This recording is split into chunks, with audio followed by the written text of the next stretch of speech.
welcome to HITC Sport. Right, let's take a look at every Premier League club's biggest letdown this season. You know, the one that's just underwhelmed you the most? Right, let's go. Arsenal, Pierre-Emerick Aubameyang. Okay, I'm sorry, but Arsenal fans cannot defend this one. Not only do I have Pierre-Emerick Aubameyang on my fantasy league team, but he was my first goddamn pick, and for some reason, we're nearly at goddamn Christmas, and I still have him as captain. That's how you know I drink a pint of shampoo with my dinner. And so, if I feel like chucking this man's face in a toaster, I can only imagine how Arsenal fans must feel watching him stroll around the park with all the enthusiasm of Joe Weller in a boxing ring. And last season, I actually stuck this tweet out. Pierre-Emerick Aubameyang is better than Robin van Persie. Yeah, clearly now that makes me look like I was homeschooled in a shed. This season, Aubameyang's looked slow, lazy, completely disinterested with the sport, and he has just one goal from open play and 0 goals at the Emirates Stadium. Well, I actually compared him to Van Persie. A better comparison would have been with Emmanuel Adebayor, another guy who used to turn into the footballing equivalent of a faulty dishwasher the second he was awarded a big fat contract. I hate to say it, but suddenly, Aubameyang just looks like if Alexis Sanchez had chosen to stay at Arsenal before performing like a dehydrated cow. Aston Villa, Bertrand Traore. Okay, it might be harsh to highlight any disappointment in this Aston Villa team this season,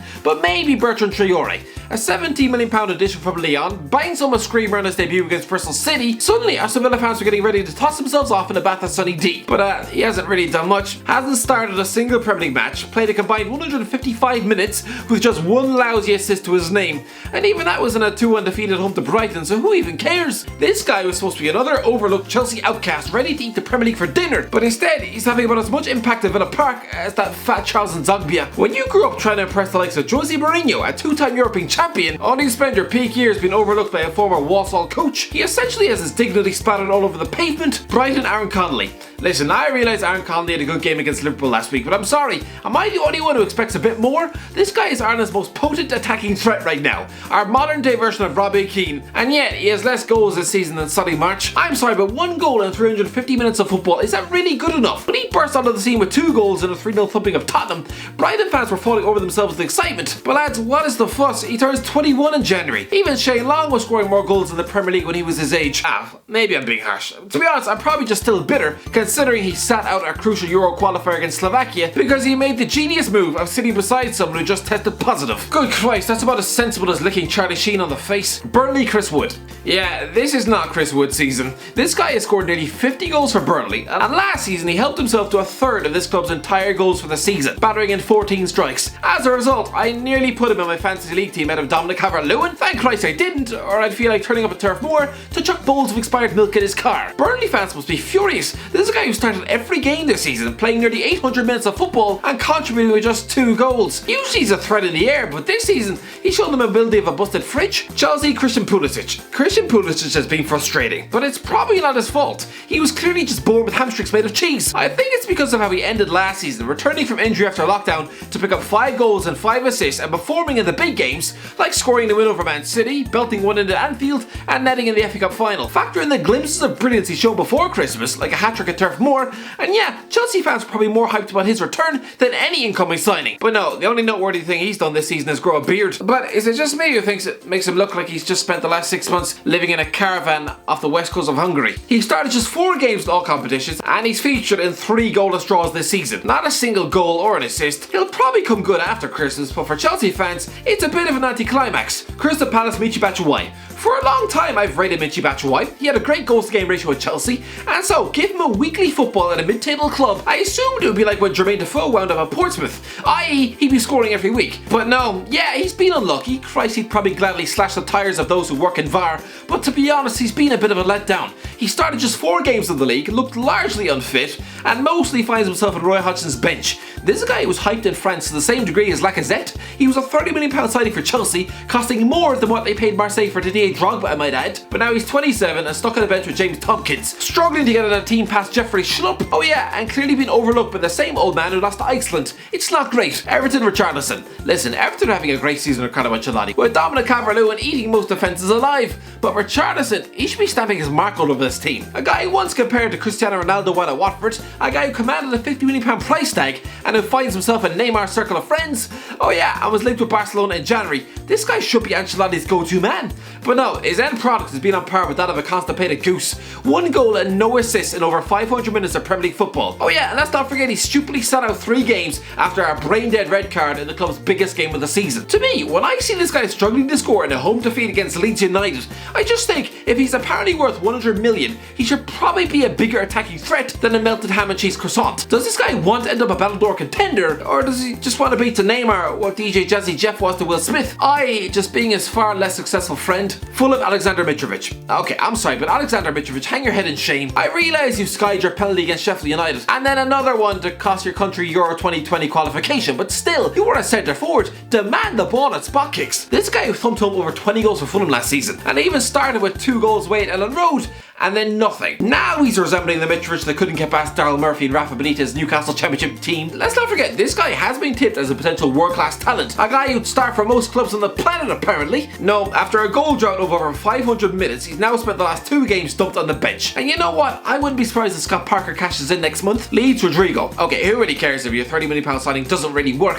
when Patrick Bamford is scoring all the goals anyway? To be fair, Rodrigo hasn't been bad. Not like that spineless footballing version of a teapot who crumbled like a stale cookie during Gary Neville's reign as Valencia boss. But again, for a club record £30 million, Leeds fans were probably expecting more than just 1 goal against Man City. But to be fair, that was an important goal in a 1-1 draw. Yeah, he gave away a match-losing penalty in his debut at Anfield, but he also smacked the post against Arsenal. Had that gone in, Leeds fans would probably be queuing outside his house trying to kiss his face. But still, the fans probably expected more from the price tag. Leicester James Maddison. Apparently James Maddison and Jack Grealish are friends. Well, if they're away in England duty together, I wouldn't recommend the Gareth Southgate makes the room together, because not only would the hotel management probably have to set the room on fire to make it stop smelling like a Bro Cream factory, but there's probably a slight risk of Maddison trying to break Grealish's ankles in his sleep. Because this time last year, the media were loved up with Maddison, declaring him to be England's overlooked golden boy, with the natural footballing ability of David Beckham and getting linked with Man United every 6.5 minutes. But now, with Grealish's form, Maddison is kind of like that fat kid at the orphanage who nobody wants, or when Woody got chucked under the bed. To be fair, he hasn't been on it this season. Yeah, he had a sparkling 20-minute cameo at the Etihad, but since then, he's played 6 games, starting just 3, and has 1 single assist in that 4-1 win at Leeds. We talk about Harry Maguire's holiday troubles, but Christ above, ever since Maddison came back from Ibiza, he's been playing like a fellow with a soggy brain, stuck in a 6-month hangover. Liverpool Thiago Alcantara. Okay, I'm not really blaming Thiago Alcantara here. It's not his fault Richarlison attacked him the same way James Corden might attack a steak and kidney pie, i.e. head down and leaving his dignity at the doorstep. But Thiago was rightly regarded as a special signing, a Champions League winner, arguably the best midfielder in Europe last season. Finally, the last piece of the jigsaw. Now with an utter world star in midfield, you wouldn't be able to pinpoint a single weakness to Liverpool's starting 11 now, right? Listen, you're right, Thiago is a great player, but the fact is we're nearly at Christmas and he's played just 1.5 games of football. First he was ill at the start of the season, then his knee gets turned into wet porridge, and now Liverpool fans won't get to see him play until January, which means you might as well not even have signed him last summer. And yeah, I'm not blaming him for being the victim of a crazy tackle, but let me just point out, he's now missed 135 games of football through injury since 2012. That is a mental chunk of his career spent stuck in the treatment room. But also, Daniel Sturridge by contrast, the guy everyone says has a body made of cheese puffs and the durability of a faulty pipe, he's only missed 120 games through injury since 2012. That's 15 games less than Thiago. So that kind of shows you what we're dealing with here. A body about as resistant to injury as my great aunt Bertha, and she's been stuck in a wheelchair since 1976. Man City, Raheem Sterling. Where do you want to start with Man City? I could have stuck in about 5 different players, but let's go with Raheem Sterling, a goal-scoring monster under Pep Guardiola, but this season he's about as dangerous as a cross-eyed sheep. Just 2 goals in the league, which is a pretty limp return for a man usually chasing the golden boot. He's also been dropped for the trip to Tottenham and left to run on the bench against Burnley, a team Man City routinely stick 5 past. Watching Riyad Mahrez bower in a hat-trick that day while he was forced to pick his teeth on the bench, oh, he probably went home that night and screamed into a pillow. Man United, Mason Greenwood. This is not Mason Greenwood's season. To be fair, it's his own fault for ripping the Premier League to pieces last season. If you do that as a teenager at Old Trafford, you're going to be compared to Wayne Rooney, whether you have a fetish for grandmothers or not. Right, well, it was only in July that Alan Shearer was tipping him to break his goal scoring record. Yeah, just at 250 more goals to go. During the summer, Ole Gunnar Solskjaer said the kid was undroppable. Clearly not anymore. After a limp displays against Crystal Palace, Brighton and Tottenham, he has been dropped, not even making the bench for 3 games. And remember in Euro 2016 when Iceland smashed the people of England? Well, Greenwood's own personal revenge of trying to smash the people of Iceland ended up seeing him booted out of Gareth Southgate's squad.